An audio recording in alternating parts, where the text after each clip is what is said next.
ও আমার কলিজার যুবক, কয়দিন আর যৌবনের বাহাদুরি করবি?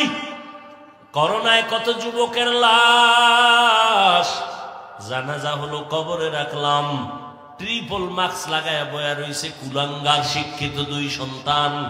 বাবারে করোনায় ধইরা ফেলছে, কাছে যায় না মরার ভয়ে। এক পর্যায়ে বাবায় মরেই গেল। ওই শিক্ষিত দুই কুলাঙ্গার মাস্ক লাগাইয়া এলাকার গরিবের টাকা দিয়া কয়, লাশটারে টেনে টেনে রাস্তায় ফেলে দিয়াস। রাস্তায় ফেলে দেওয়ার পরে ওই কুলাঙ্গার দুই সন্তান দরওয়াজা জানালা লক করে দিল। এক নজর দেখলো না বাবার লাশ কুকুরে খাইলো নাকি জানাজা হলো। এই যুবকেরা, ইতিহাস ভুলবি না। ওই সময় দেখছনি এই দেশের টুপিওয়ালা উলামায়ে কেরাম শত শত করোনার লাশ কাঁধে নিলেন, গোসল করালেন, কাফন পরালেন, জানাজা পড়াইয়া কবরের মধ্যে রাখলেন। একজন হুজুরেও করোনায় মরে না। जिंदगी में बंदगी तू कर नहीं, जिंदगी में बंदगी तू कर नहीं, जिंदगी बे बंदगी शर्मिंदा है, जिंदगी बे बंदगी शर्मिंदा है। यहाँ हम सब मुसाफिर दिल ना लगा, अहले दिल की नजर से रूह करता जा, शाह दौलत सब फकीर गर नेक नहीं, शाह दौलत सब फकीर गर नेक नहीं, जिंदगी में बंदगी तू कर नहीं, जिंदगी में बंदगी तू कर नहीं, जिंदगी बे बंदगी शर्मिंदा है, जिंदगी बे बंदगी शर्मिंदा है, जिंदगी में बंदगी कुन बंदगी, बंदगी बे जिंदगी शर्मिंदगी। কেমনে বুঝাবো রে যুবক? শুরুতেই বলেছি উলামায়ে কেরাম ছাড়া কেউ তোদের আপন না। তুই যাকে আপন মনে করো, আমি বলি এ তোর ধান্দাবাজ আর চান্দাবাজ। স্বার্থে যদি আঘাত লাগে তোর দল থেকে নাম কাটবে না, কল্লা কেটে ফেলবে। ওরে আল্লাহর গোলাম, উলামায়ে কেরাম এই জাতিকে নিয়ে যেই ভাবনাটা ভাবে, এই ভাবনা কেউ ভাবে না। সবাই ভাবে নিজের চেয়ার, নিজের ক্ষমতা, নিজের দল। আর উলামায়ে কেরাম নিজের নিয়ে ভাবে না। ইমামতি থাকলে থাকলো, না থাকলে নাই, বয়ান হলে হলো, না হলে নাই। কিন্তু জাতিরে জুলুমের শিকার হতে দেওয়া যাবে না।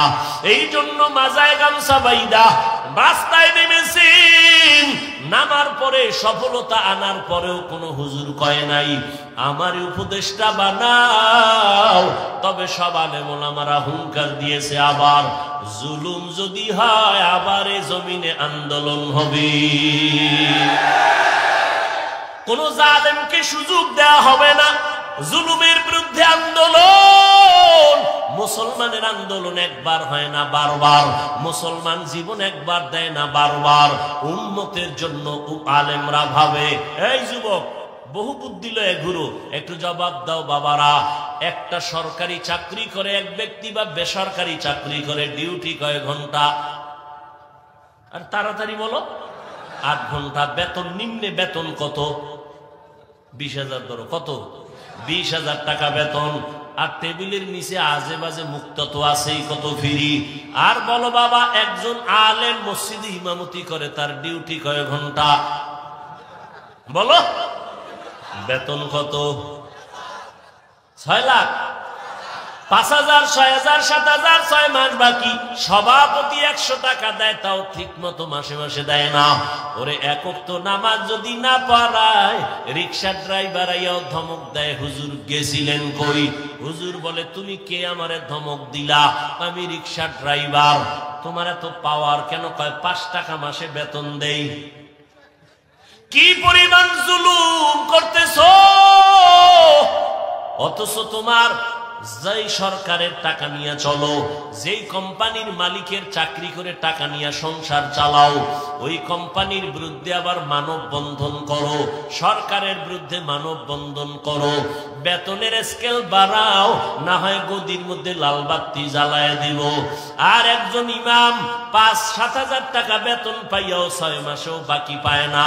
কোনদিন বলে নাই বেতন বাড়াও, কোনদিন বলে নাই আমার বেতন বাকি কেন। বরং যত মানুষ গালি দেয়, আল্লাহর বান্দা কলিজা বইরা দোয়া করে, ও দয়ার মালিক, এলাকায় শান্তি দাও, এলাকার রোগীদের সুস্থ বানায় দাও, কবরওয়ালাদের জান্নাত দাও, ব্যবসায়ী চাকরিজীবীদের কামাই রুজিতে বরকত দাও। এরপরও যারা হুজুরের বিরুদ্ধে লেখো, তোর মতো কুলাঙ্গার এই জমিনে আর কেউ নাই।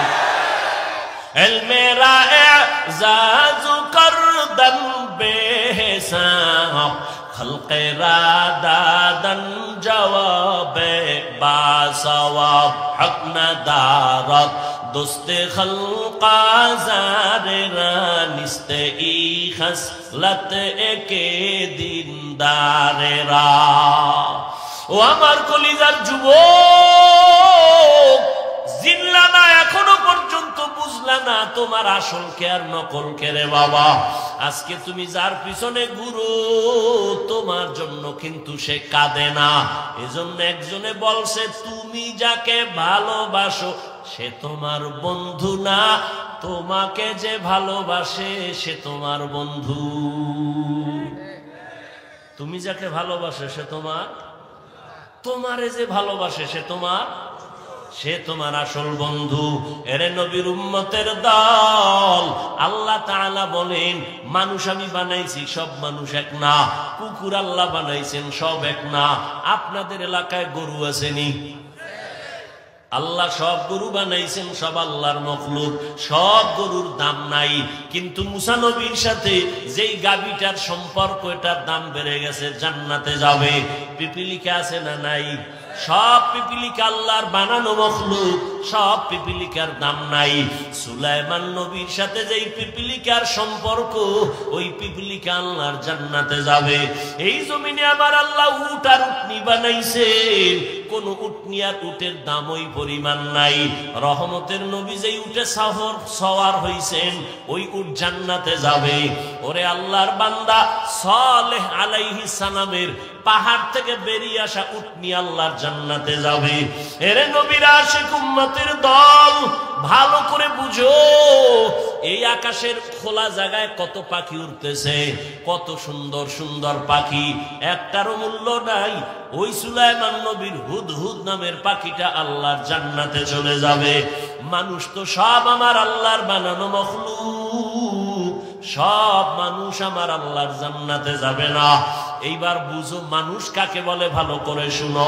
একদল মানুষ আছে বংশগত মানুষ, আর একদল মানুষ হলো গুণগত মানুষ, আর একদল মানুষ হলো জন্মগত মানুষ।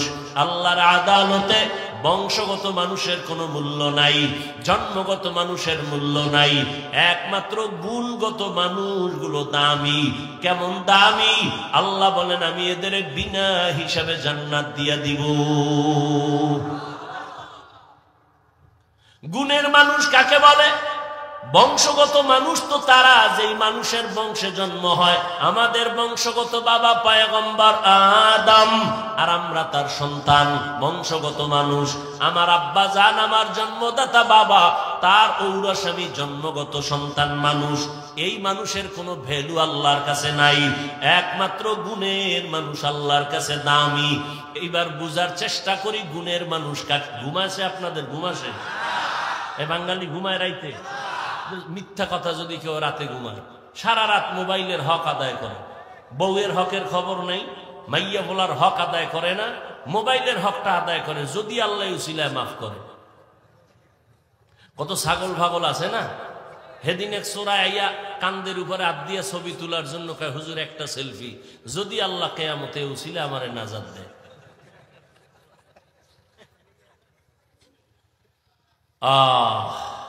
তুমি এখান থেকে বের হওয়া মাত্রই চোখের গুনাহ, হাতের গুনাহ শুরু হয়ে যাবে, জবানের গুনাহ শুরু হবে। এখানে তুমি রহমতের প্যাকেটে আছো, কোনো গুনাহ হবে না ইনশাআল্লাহ। গুণের মানুষ কাকে বলে বুঝো? যেই জিনিস বানানেওয়ালা কোন কাজের জন্য বানায় না, আকামের জন্য বানায়। মনে করেন এই মাইকওয়ালা মাইক বানাইছে একটা কাজের জন্য, বাতিওয়ালা বাতি বানাইছে কাজের জন্য। মনে রাখবেন এটা একটা মূলনীতি, উসুল। যেই বস্তুটা যেই কাজের জন্য বানায়, ওই বস্তুর জন্য ওই কাজ হলো গুণ। ওই কাজটা কি? ধরেন এই মাইক আমার সামনে, ওর কাম কি? আমার কথাটাকে টেনে মেশিন থেকে, ইউনিট থেকে বের করে হরন দিয়ে দূরে সরাবে। এক কথায় সংক্ষেপ জবাব কি?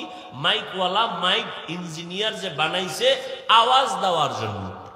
কোন কাজের জন্য বলেন? তাহলে মাইকের গুণ কি? আওয়াজ দেওয়া। বাতিওয়ালা বাতি বানাইছে কেন? আলো দেওয়ার জন্য। বাতির গুণ আলো দেওয়া। পাখাওয়ালা পাখা বানাইছে কেন? বাতাস দেওয়ার জন্য। পাখার গুণ হলো বাতাস দেওয়া। ভালো করে বুঝো, মাইকের গুণ আওয়াজ দেওয়া, বাতির গুণ আলো দেওয়া। মাইক যদি আওয়াজ না দেয় সবাই বলবে এটারে লাথি মেরে ফেলে দাও, এটা গুণের মাইক না। বাতি যদি আলো না দেয় বলবে ভেঙ্গে ফেল, এটা গুণের বাতি না। যেই জিনিসটা যেই কাজের জন্য বানায় ওই কাজ হলো ওই জিনিসের গুণ। মাইকের গুণ আওয়াজ দেওয়া, বাতির গুণ হলো আলো দেওয়া, পাখার গুণ হলো বাতাস দেওয়া। মাইক যদি আওয়াজ না দেয় বলবে ভেঙ্গে ফেলো, গুণের মাইক না। বাতি যদি আলো না দেয় ভেঙ্গে ফেলো, এটা গুণের বাতি না। এবার জবাব দাও বাবারা, মানুষ আল্লাহ বানাইছেন কেন? তোমার কথা কেন? ওয়ামা খালাকুতুল জিন্না ওয়াল ইনসা ইল্লা লিয়াবুদুন।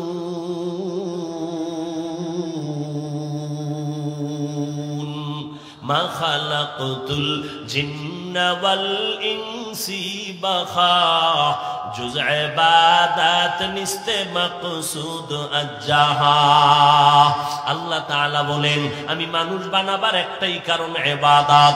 বলেন মানুষের বানানোর কারণ কি? ইবাদত। মানুষ বানাইছেন ইবাদতের জন্য। এবার আমাকে আপনারাই জবাব দেন, মানুষের গুণ কি? বলেন ইবাদত করা। এখন ইবাদত কি? মসজিদ আর মাদ্রাসা এটা ইবাদত। সারা রাত যায় নামাজে তাসবিহ টানো, দিনের বেলা রোজা রাখো, এটা তোমার ইবাদত না, এটা ইবাদতের অংশ। বান্দা তুমি জীবনে যা করবা যা বলবা সব ইবাদত। খানা খাও ইবাদত, তুমি ঘুমাইবা ইবাদত, বাথরুমে যাইবা ইবাদত, জীবনে তুমি যা করবা সব ইবাদত। মন গড়া একজনে মাগরিবের নামাজে দাঁড়াইছে, 3 রাকাতে যাইয়া চিন্তায় পড়ছে বেজোর হইরা লাভ কি, আর 2টা সেজদা বাড়াইয়া জোর করি 4 রাকাত হয়ে গেছে। আল্লাহ খুশি না? আল্লাহ কয় বেদবি করলি কেন? সব বাদ, নতুন করে দাঁড়ায় কানে ধর, তওবা করে আবার আল্লাহু আকবার বলে নামাজ শুরু কর। জীবনে যা করবা সব ইবাদত হতে হবে আল্লাহর সন্তুষ্টির জন্য, মদিনা ওয়ালা নবীর আদর্শ অনুযায়ী। ও আমার কলিজার যুবক, এই যে 1 বোতল পানি দেখো স্টেজে, পানি পান করার দরকার তোমারও আমারও পিপাসা নিবারণের জন্য, কিন্তু ইবাদত বানাইয়া পানি পান কর, সওয়াবও হবে, পিপাসাও মিটবে। কেমনে? কষ্টের কিছু না। তুমি কেমনে পান করো? বাম হাতটা নিয়ে লাগায় দেবা বোতলে, ডান হাত দিয়া মুখা খুইলে একটা টান মারবা বাম হাতে, আধা লিটার নাই। আমি এটাকে ইবাদত বানায় পান করব, ডান হাতে বোতল ধইরা বাম হাতে মুখাটা খুইলা আমি বোতলটা মুখে দিয়া একবারে পুরাটা পান করব না, 3টা স্টেপ দিয়া আমি পান করব। 3 নিঃশ্বাসে পানিও পান হবে, ইবাদত হবে। ইবাদতের পরিণাম ফল বিনা হিসাবে জান্নাত। জুতা তুমিও পরো, আমিও জুতা পরি, ইবাদত বানায় জুতা পরো। কেমনে? কষ্টের কিছু না। তোমারে কে বলছে ইসলাম কঠিন? বড় সহজ, তুমি মানতে জানো না। জুতাটা পরতে গিয়া ডান পাও ডান জুতায় আগে ঢুকাও, এরপরে বাম পা বাম জুতায় ঢুকাও। দোনো জুতায় পাও যখন ঢুকলো, লেভেল পজিশনে রাইখা কদম দেওয়ার আগে ডান পাও দিয়া কদম শুরু করো। এটা সুন্নাত। বাথরুমে তুমি যাও, আমিও যাই, ইবাদত বানায় বাথরুমে যাও। খালি পায়ে বাথরুমে যাইবা না, খালি মাথায় কখনো বাথরুমে যাইও না। কারণ নবী বলেন বাথরুম হলো জিন শয়তানের আড্ডাখানা। ওখানে গিয়া মানুষ অ্যাক্সিডেন্ট হয়, বুক ভেঙে যায়, মাথা ফেটে যায়। জুতা ছাড়া যাইবা না, খালি পায়ে যাওয়া নিষেধ, খালি মাথায় বাথরুমে যাওয়া নিষেধ। দোয়া বইরা ঢুকো, কিছু পারো না তো বিসমিল্লাহ বইলা ঢুকে যাও। বাথরুমে গিয়া যখন বসবা, বাম পায়ের উপরে ভর করে বসবা, সুন্নত। কোন পা? বাম পায়ের উপরে। হাঁটুর উপরে কাপড় উঠাবা না, এটা নবীর সুন্নত। বাথরুম কমপ্লিট করে বের হয়ে আলহামদুলিল্লাহ বলো। বাম পা দিয়া ঢুকবা, ডান পা দিয়া বের হইবা। বাথরুমও হয়ে গেল, ইবাদতও হয়ে গেল। এখান থেকে মোনাজাতের পরে আমার বাবারা সবাই বাড়ি যাবেন, যাইয়া অনেকে ফ্রেশ হবেন। ফ্রেশ কি হবেন? ফ্রেশ হইতে গিয়ে গোসল করবেন, হাত ধুইবেন, চেহারা ধুইবেন, পা ধুইবেন। আমি বান্দাও বাসায় যাই ফ্রেশ হব। তবে আপনার ফ্রেশটায় কোনো সওয়াব নাই, আমি সওয়াব বানাইয়া তারপরে ফ্রেশ হব। আমিও হাত ধুব, আমিও চেহারা ধুইব, আমিও পাও ধুইব। তবে আমার ধোয়াটা অজুর কায়দায় হয়ে যাবে।